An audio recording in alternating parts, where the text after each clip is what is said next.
Hello! Another showcase video. This is of my mercenary Mordheim band. So these guys have seen quite a few games and have become my main warband. So the first guy is this chap here. He is actually the captain of the company. So um, this is one of my favorite Mordheim sculpts. I really like these old mercenary. I believe these may be periscopes, from back in the day. Um, I've added a moustache to this guy using some green stuff. He looked a bit young to be leading the warband, so yeah, I took the liberty of giving him a spruce moustache. So yeah, he's looking rather dapper now. I love his dueling pistols. Again, I tend to use the Reichland rule set. This is also like an alternative model for my leader. I made this one first, and then the other guy I actually got for a good deal on eBay, a few years after. But there's a bit more conversion work on this one. So he's got this like palaise, this sort of jacket over his shoulder, and that's actually from the wizard kit, the battle wizard kit, and I've sort of snuck a pistol in underneath, so it looks like he's just sort of drawn it from under his cape. Again, dueling pistols, I love them on my captains.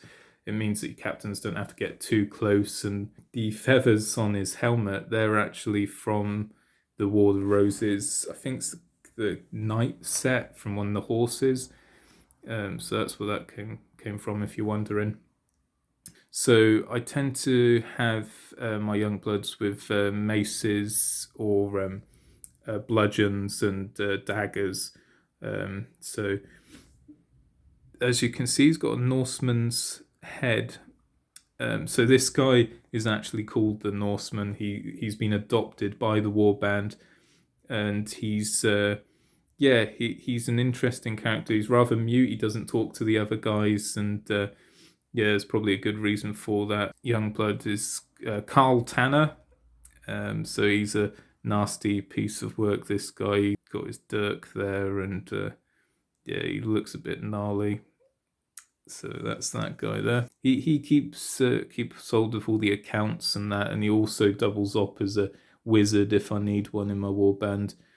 I don't like the over the top look of most of the wizards in Warhammer Fantasy, so I thought this would be more subtle and fit in more with my warband. But when he's not playing as a wizard, he's keeping the accounts for the mercenary band in check, making sure everyone's paid, and Rildo the Crafty.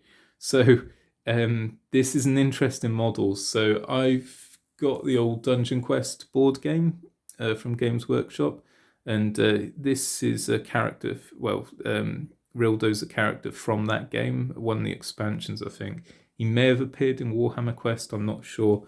If anyone knows, please let me know in the comments. But yeah, I was sort of just drifting through eBay like I do some evenings, looking for cheeky deals, and yeah, I saw this model. I was like, no way, I'm gonna have to get that. It was only a couple of quid, and yeah, I've added him to my warband, Rildo the Crafty. So that's him. He takes so if I have like a mercenary halfling, he fills that spot. Then we have this chap here who is an ogre man-eater. So the miniature fit so perfectly into my warband. I just had to get him. So as you can see, he's got the same uniform, that green and white. That nobler on his shoulder, I've painted him kind of like a parrot. So he fits. He's also got the big dual pistols there, although you can't really use them in the game. I think it sort of ties into the theme of the warband. So yeah, that's the big boy, old Chonky. That's him. This is a bit of an obscure one. He's actually not part of the warband, but he was in the same box that they're in. This is actually a ghoul for my undead warband. This is Vince Noir. It's got that look about him, you know. So that's him. We've also got our musketeer. I forgot what most of these guys are called, to be honest. So this guy's can be sort of as a handgunner, or I think you can find a hunting rifle at some point. So yeah, he can be useful. I don't usually use him, to be honest. Then we have my champions. So I've got 2 of these. They're marked on the bottom, just so I know which one's which, because they both look fairly similar. So these are just straight up Greatswordsmen. I've given them helmets because I tend to give them helmets in the actual game. So yeah, quite happy with those. So they look regimented, you know, professional soldiers. So they work in the warband. Then last of all, we have our crossbowmen, which are sort of the meat and potatoes of this warband, really. Very shooting focused, being right-clanders. They get that +1 to ballistic skill, so very deadly. Can be a bit annoying for an opponent if there's not too much terrain on the table, because they just sort of pin things down, and they're pretty potent.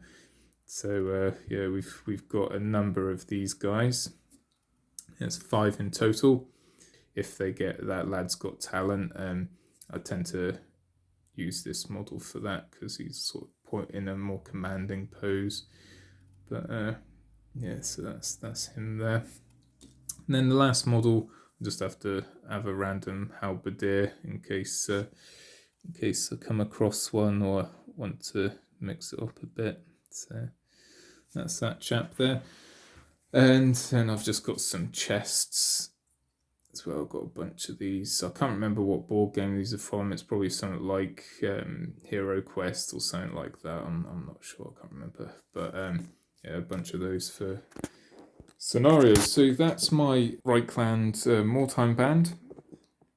Like I said, this is my main war band really that I use, and yeah, I'm quite happy with them. They look regimented enough. They've got a fair bit of character. They're fairly competitive as well. So yeah, no, I'm happy with those. So there we go. That's the video for today, guys. So I'll see you in the next one.